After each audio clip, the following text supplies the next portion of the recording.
Kita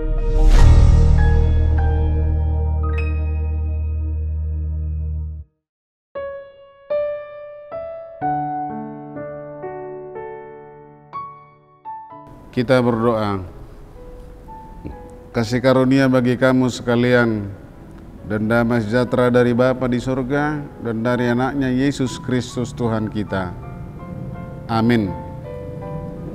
Sahabat rohani HKBP Jatinegara, firman Tuhan yang menyapa kita di pagi hari ini dari kitab Yosua pasal 22 ayat 29. Demikian firman Tuhan. Jauhlah daripada kami untuk memberontak terhadap Tuhan dan untuk berbalik daripada Tuhan pada hari ini dengan mendirikan mezbah untuk korban bakaran, korban sajian atau korban sembelihan. Mezbah yang bukan mezbah Tuhan Allah kita yang ada di depan kemah sucinya. Demikian firman Tuhan. Bapak, Ibu, saudara-saudara yang kekasih dalam Yesus Kristus, kalau kita membaca kisah yang ada dalam kitab Perjanjian Lama, secara khusus dalam kitab Yosua, terlihat jelas bahwa bangsa Israel acap kali menduakan Allah atau tidak menghiraukan perintah dan aturan Tuhan. Mereka mudah untuk mendirikan patung-patung berhala untuk disembah, memberikan persembahan kepada berhala dan berbagai hal lainnya, yang menunjukkan bahwa mereka sengaja melakukan itu semuanya untuk memperlihatkan bahwa mereka mampu, walau di situ menunjukkan ketidaktaatan dan ketidaksetiaan kepada Tuhan.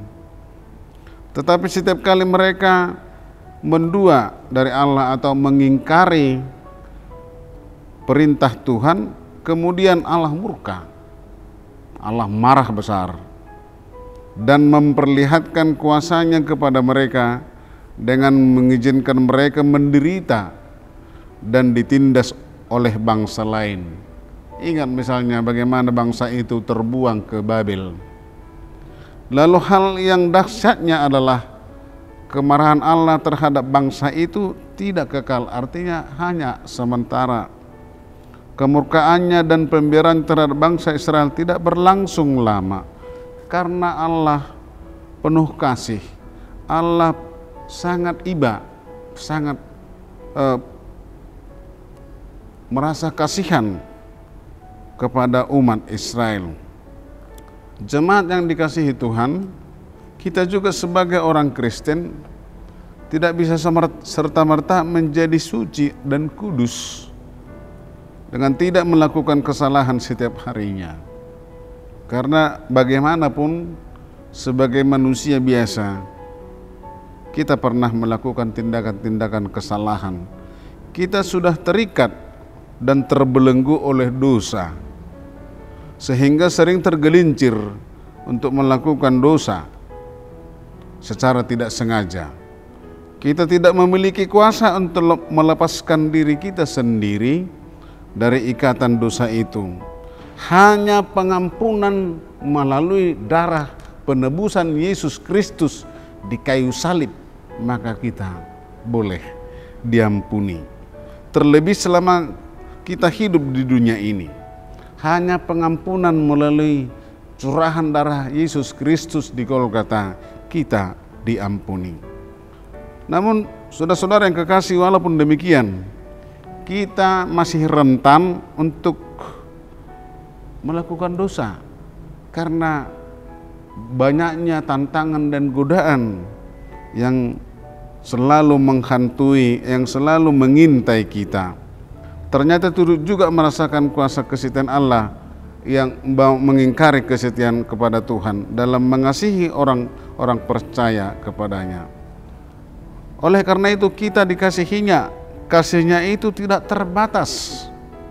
Kasih Tuhan itu panjang, tidak terukur, dan setia senantiasa kepada kita. Kendati kita terkadang tidak setia kepadanya, kepada Tuhan, tetapi Dia selalu setia kepada kita. Inilah yang menjadi harapan dan pergumulan di dalam doa kita, agar sekiranya Allah menguatkan dan memampukan kita untuk setia, layaknya seperti kesetiaan Yesus hingga titik darah penghabisan di kayu salib. Dengan demikian itulah wujud bagaimana Allah mengasihi kita melalui pengorbanan anaknya di kayu salib. Oleh karena itu, saudara-saudara yang kekasih, supaya pujian dan penyembahan kita adalah berasal dari hati yang terdalam, hati yang tulus ikhlas, berangkat dari pengalaman hidup yang sudah berjumpa dan merasakan kasih Yesus senantiasa di dalam kehidupan kita pribadi, lepas pribadi, ataupun di dalam kehidupan kita secara kelompok atau di dalam persekutuan kita, sebagai wujud dari gereja untuk bersaksi, bersekutu, dan melayani. Tuhan Yesus memberkati. Amin. Kita berdoa. Terima kasih Tuhan atas firman-Mu.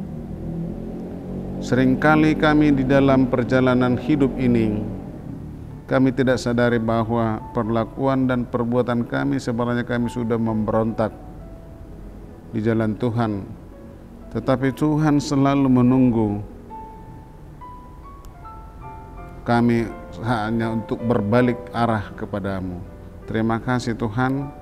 Biarlah kami senantiasa dalam pujian dan penyembahan kami sungguh-sungguh, supaya kami merasakan bahwa penyertaan Tuhan selalu nyata di dalam kehidupan kami.